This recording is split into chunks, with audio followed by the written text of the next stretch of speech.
natokea kikundi cha Mshikamano kijiji cha Mfereke.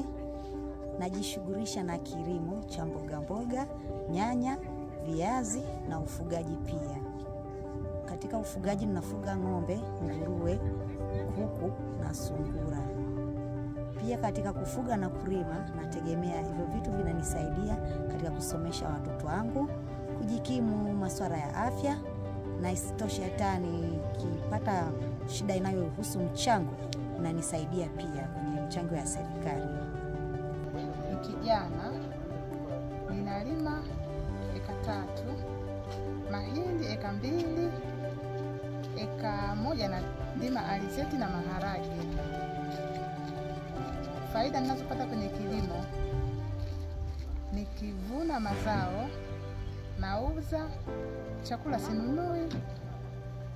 Kwa hiyo faida ndio naiona kwenye kilimo, na pesa ninazozipata nasomeshia watoto. Ni mama watoto wawili.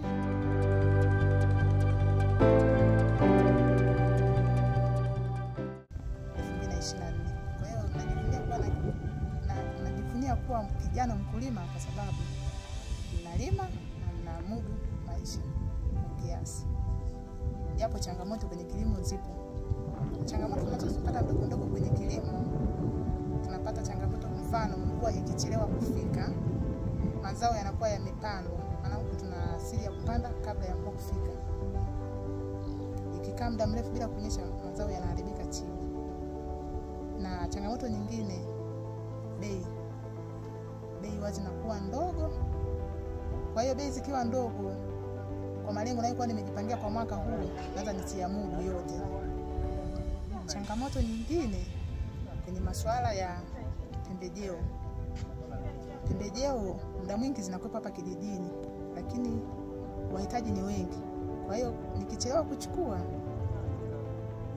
napata gharama nyingine ya kwenda mjini kufuata pembejeo, kwa hiyo gharama inaongezeka.